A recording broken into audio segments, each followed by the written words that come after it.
आप सभी को एक बार पुनः मेरा नमस्कार। आज हम राजनीतिक भूगोल की परिभाषाओं के संदर्भ में आगे बात करेंगे। हमारे वीडियो 3 में हमने आपको राजनीतिक भूगोल से संबंधित परिभाषाओं का प्रथम पक्ष का तो आपके साथ डिस्कस किया था, जिसमें था कि पर्यावरण राजनीतिक संबंध की संकल्पना के आधार पर जिन जिन भूगोलवेत्ताओं ने परिभाषाएं दी, जिसकी शुरुआत रेड्जल ने की थी। उसके बाद उसमें हमने परिभाषा जिनका डिस्कस किया था वो हिटलसी थे। उसके बाद बाल्कनबर्ग की थी 1939 में, फिर पियर्सी की थी 1948 में, गॉबलेट की थी और अंततः कार्लसन की थी 1958 में। आज हम उसी संदर्भ में परिभाषाओं को आगे ले जाएंगे और हम द्वितीय संकल्पना, जो क्षेत्रीय विभेदीकरण की संकल्पना थी, उसके संदर्भ में विभिन्न भूगोलवेत्ताओं द्वारा दी गई परिभाषाओं का आपके साथ साझा करेंगे।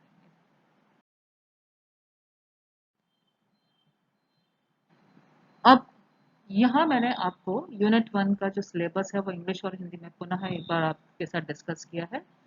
इसको बताना इसलिए यहाँ जरूरी है क्योंकि राजनीतिक भूगोल इकाई प्रथम में जो क भाग है उसमें सर्वप्रथम है राजनीतिक भूगोल की प्रकृति, कार्यक्षेत्र और विषय वस्तु। पर आप सोच रहे होंगे कि मैं आपको इसकी पृष्ठभूमि के बारे में बता रही हूँ और इससे संबंधित परिभाषाओं के बारे में बता रही हूँ।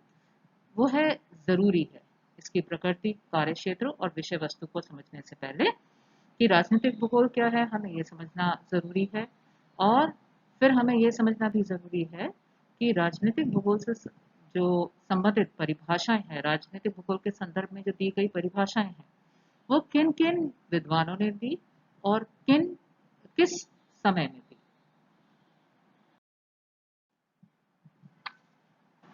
क्षेत्रीय विभेदीकरण की संकल्पना की अगर हम बात करें तो यह हार्टशॉन द्वारा सर्वप्रथम दी गई थी। हैटनर द्वारा प्रस्तुत क्षेत्र विश्लेषण कोरोलॉजी की मूल संकल्पना के आधार पर हार्टशॉन ने 1913 में क्षेत्रीय विभेदीकरण की संकल्पना प्रस्तुत की, जो कई दशक तक भूगोल एवं उसकी शाखाओं के अध्ययन में प्रभावी भूमिका का निर्वाह करती रही। इससे संबंधित राजनीतिक भूगोल की निम्न विद्वानों ने परिभाषाएं प्रस्तुत की, जिसमें सर्वप्रथम है रिचर्ड हार्टशॉन की। उन्होंने 1954 में राजनीतिक भूगोल से संबंधित परिभाषा दी, जो कि क्षेत्रीय विभेदीकरण की संकल्पना पर आधारित रही। उनके अनुसार राजनीतिक भूगोल राजनीतिक विशेषताओं में क्षेत्रीय विभिन्नताओं और समानताओं का क्षेत्र की संपूर्ण विभिन्नताओं व समानताओं से अंतर संबंध का अध्ययन है। ये उन्होंने 1954 में परिभाषा दी थी। उसी को उन्होंने मॉडिफाई किया और 1960 में पुनः राजनीतिक भूगोल से संबंधित हार्टशॉन ने परिभाषा दी, जिसमें उन्होंने कुछ परिवर्तन किया। और वो परिवर्तन करने के उपरांत जो उन्होंने परिभाषाएं दी वो इस हिसाब से थी कि राजनीतिक भूगोल भिन्न भिन्न स्थानों पर राजनीतिक वातावरण की विभिन्नता का पृथ्वी तल जो मानव निवास के रूप में है पर विविध लक्षणों से अंतर संबंध का अध्ययन है। तो थोड़ा सा शब्दों का फेरबदल रहा और इसी को अगर हम इंग्लिश में देखें तो उन्होंने जो परिभाषा दी वो इस प्रकार से थी: Political geography is the study of the variation of political phenomena from place to place in interconnection with variation in other features of the earth as the home of the man. 1954 में जो उन्होंने परिभाषा दी उसमें उन्होंने क्षेत्रीय विभिन्नताओं व समानताओं एवं संपूर्ण विभिन्नताओं और समानताओं के अंतर संबंध का अध्ययन बताया। तो यहाँ क्षेत्रीय और संपूर्ण के बीच में संबंध उन्होंने बताने का प्रयास किया। दूसरी परिभाषा में जो उन्होंने 1960 में दी, उन्होंने इसमें दो चीजों को महत्वपूर्ण माना।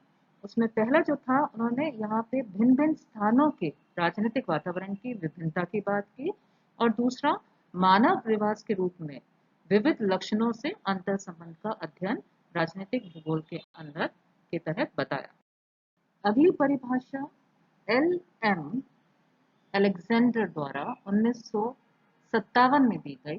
उनके अनुसार राजनीतिक भूगोल राजनीतिक प्रदेशों के मध्य पाई जाने वाली विभिन्नताओं का अध्ययन है। Geography is the study of the differences which exist between political regions. इसके बाद H.W. विगर्ट एवं सहयोगी ने 1957 में परिभाषा दी। उनके हिसाब से राजनीतिक भूगोल का अध्ययन उन अतिरिक्त भौगोलिक तथ्यों की व्याख्या करता है जो राज्य की विशिष्टता को विशिष्टता प्रदान करते हैं, साथ ही उन भौगोलिक तथ्यों का भी वर्णन करते हैं जो राज्यों के मध्य संबंध स्थापित करते हैं।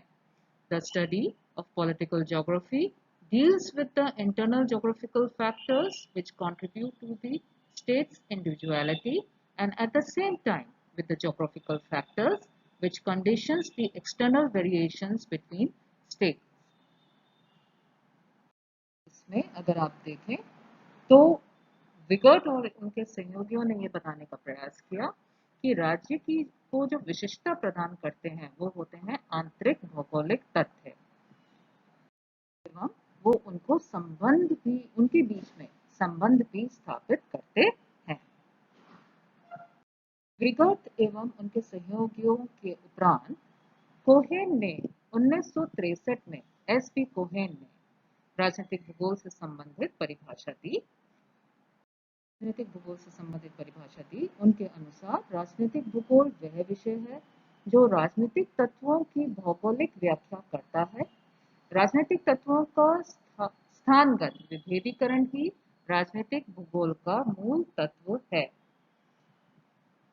इंग्लिश में अगर इसको देखें तो political geography can be described as the discipline which treats political phenomena geographically.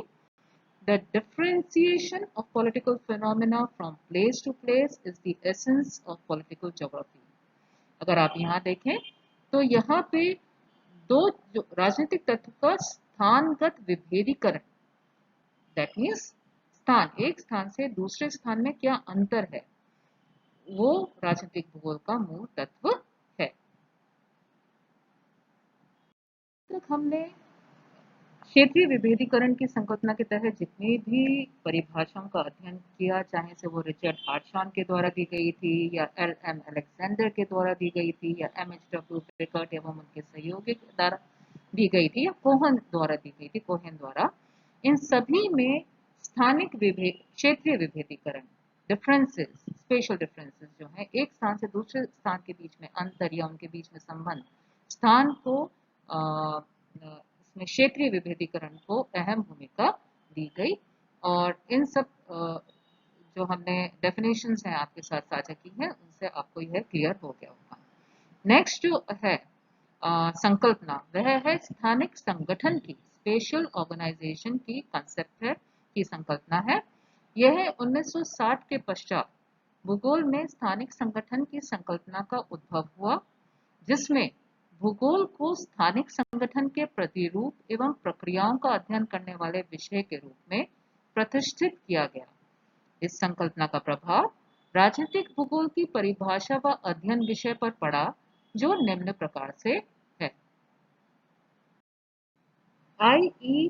कैस्पर्सन ने 1961 में स्थानिक संगठन की संकल्पना को ध्यान के तहत राजनीतिक भूगोल को जो परिभाषित किया वो इस प्रकार से रहा कि राजनीतिक भूगोल स्थानिक व क्षेत्रीय संरचना तथा राजनीतिक प्रक्रम एवं तंत्र के मध्य अंतःक्रिया, दैट इज इंटर रिलेशनशिप का अध्ययन है। सरल शब्दों में यह राजनीतिक वातावरण का स्थानिक विश्लेषण है। दैट मीन्स ये स्पेशल एनालिसिस है किसका, पॉलिटिकल एनवायरनमेंट का। तो ये जो डेफिनेशन है ये I.E. कैस्पर्सन द्वारा दी गई है।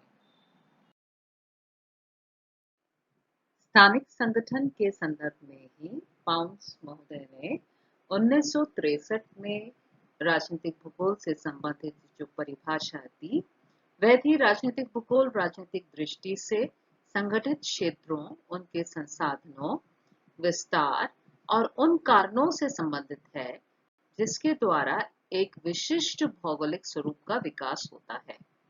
अब इसमें अगर आप देखें तो संसाधनों, विस्तार एवं उन कारणों से संबंधित किसी संगठित क्षेत्र के बारे में बात की गई है और उससे संबंधित राजनीतिक भूगोल की परिभाषा दी है।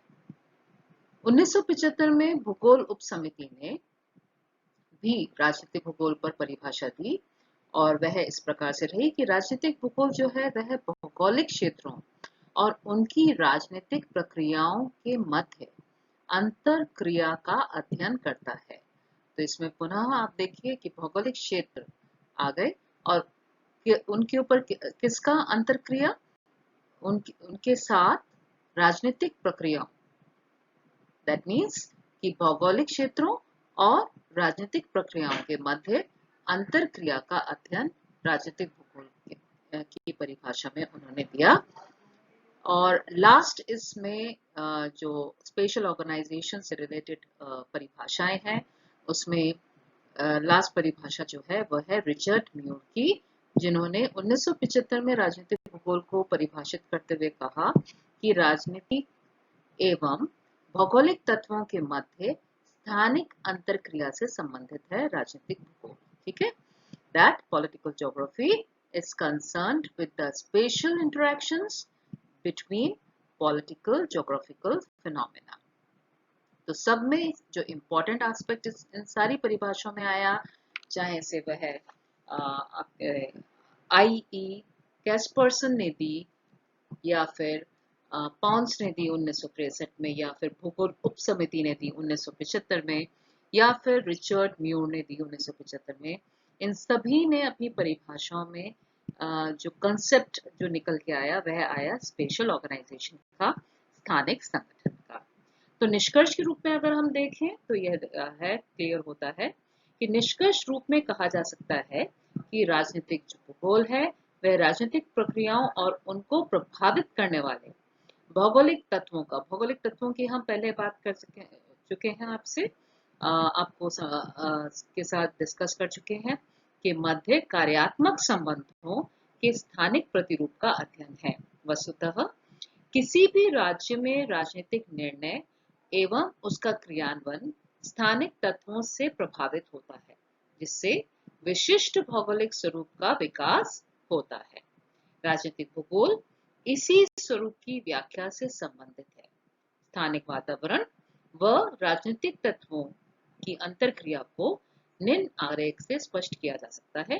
इसमें आप देखेंगे कि यह जो आरेख है यह पर्यावरण राजनीतिक संबंध के ऊपर बनाया है, जिसमें स्पष्ट है कि पर्यावरण जो है वह उसमें अवस्थिति इज रिलेटेड टू लोकेशन, और उसमें संसाधन है, समाज है, और उनका जो संबंध है वो राजनीति होगी, शक्ति है, रक्षण है और मानव कल्याण से राजनीतिक तत्वों का संबंध है। तो ये एक अंतर संबंध जो है, अंतर क्रिया जो है वो यहाँ पे आपको इस ग्राफ में देखने को मिलती है, पर्यावरण और राजनीतिक संबंध के बीच।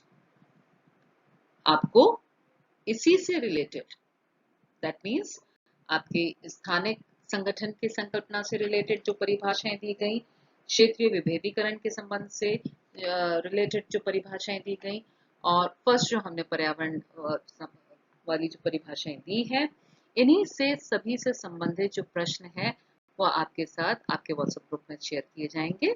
आप से संबंधित प्रश्नों को शेयर किया जाएगा, और नेक्स्ट जो लेक्चर है उसमें आपको राजनीतिक भूगोल की प्रकृति पर आपके साथ हम डिस्कस करेंगे नेक्स्ट लेक्चर में।